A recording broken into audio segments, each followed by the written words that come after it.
নাবালিকা ধর্ষণের অভিযোগে উত্তপ্ত হলো উত্তর 24 পরগনার মধ্যমগ্রাম 27 নম্বর ওয়ার্ডের বিটি কলেজ পালপাড়া এলাকায় নাবালিকা ধর্ষণের অভিযোগ ঘিরে চাঞ্চল্য। 21 বছর বয়সী রাহুল দত্ত নামে এক যুবক 14 বছরের নাবালিকাকে ধর্ষণ করেছে বলে অভিযোগ। গতকাল রাতে রাহুল দত্ত এবং তার 4 বন্ধু মিলে জোর করে নাবালিকার ঘরে ঢুকে এই অপকর্ম চালায় বলে অভিযোগ। এমনকি শারীরিক নির্যাতনের পর গায়ে বিড়ির ছেঁকা দেওয়া হয়। সুযোগ বুঝে নাবালিকা চিৎকার করলে রাহুল এবং তার অন্যান্য সাগরেদরা পালিয়ে যান। এদিকে রাহুল দত্তের গ্রেফতারের দাবিতে উত্তপ্ত হয়ে ওঠে বিটি কলেজ পাড়া। রাস্তা আটকে দফায় দফায় চলে বিক্ষোভ। পরবর্তী সময়ে এয়ারপোর্ট থানার পুলিশ রাহুল দত্ত সহ তার বাড়ির দুজনকে আটক করে। পরিস্থিতি সামাল দিতে মোতায়েন করা হয় বিশাল র্যাব। একদিকে যখন তিলোত্তমা কাণ্ড নিয়ে তোলপাড় পড়েছে গোটা বাংলায়, নাবালিকাদের সুরক্ষা নিয়ে উঠেছে প্রশ্ন। সেই মুহূর্তে আবারও নাবালিকা ধর্ষণের অভিযোগ খাস কলকাতার কাছে মধ্যমগ্রামে।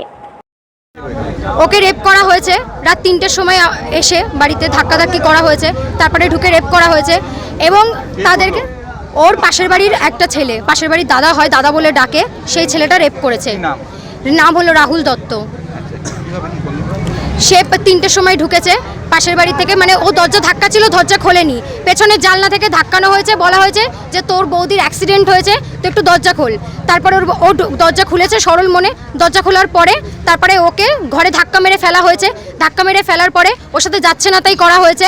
এমনকি ওকে বলেছে তুই চুপ করে থাকবি, চিৎকার চেঁচামেচি করবি না, আমার আরও 5টা বন্ধু রয়েছে, তারা একে একে আসবে, এসে করবে।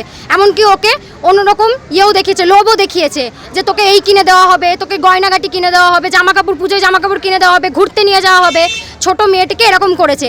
তারপরে ও একটু ফাঁকা পেয়েছে, যখন ও বাইরে বেরিয়েছে, ছেলেটি বাইরে বেরিয়েছে, তখন বাচ্চা মেয়েটি একটু ফাঁকা পেয়েছে, ও বাইরে দৌড়ে গিয়ে পাশের বাড়ির দরজাটা ধাক্কিয়েছে। সেই দরজা তখন বন্ধ ছিল, খোলেনি, তাই এই দিদির বাড়িতে গিয়ে দরজা ধাক্কানো হয়েছে। ওই দিদি তখন দরজা খোলে, দরজা খুলে বাইরে বেরিয়ে দেখে যে 4 জনে পালিয়েছে এবং একটি ছেলে সাইকেল নিয়ে পালাচ্ছে। আর ওর দাদু, নিজের দাদু বলছে তোর বদনাম তো ছড়িয়ে গেছে, তো তুই গলায় দড়ি দিয়ে ঝুলে যা। এবার একটি মেয়ে যদি বারবার, একটি 14 বছরের নাবালিকা মেয়ে যদি বারবার শোনে যে তার এরকম বদনাম ছড়ানো হয়েছে পাড়ায়, তো তার মেন্টাল হ্যারাসমেন্টটা কিরকম হয় আপনারা তো জানেন, বুঝতে পারছেন। বাড়ির লোকের পুরো সহযোগিতা রয়েছে। এমনকি ছেলেটির দাদু বলছে যে আপনারা কিছু করতে পারবেন না, আপনারা অ্যারেস্ট করে কিছু করতে পারবেন না। এমনকি বলে যাচ্ছে, সমানে বলে যাচ্ছে যে ওর ভাই বোনের তো এরকম হতেই পারে। ভাই বোনের পাশের বাড়ির, নিজের তো কোনো রক্ত না, তারপরেও পাশের বাড়ির একটা 21 বছরের ছেলে, তার বিবাহিত ছেলে, আর একটা 14 বছরের নাবালিকা, ভাই বোনের সমস্ত কিছু হতে পারে? এই সমস্ত কিছু আমরা ওর শাস্তি চাইছি, আমরা সবাই ওর শাস্তি চাইছি। এই ফ্যামিলিটা, আমার নাম সুপ্রিয়া পাল।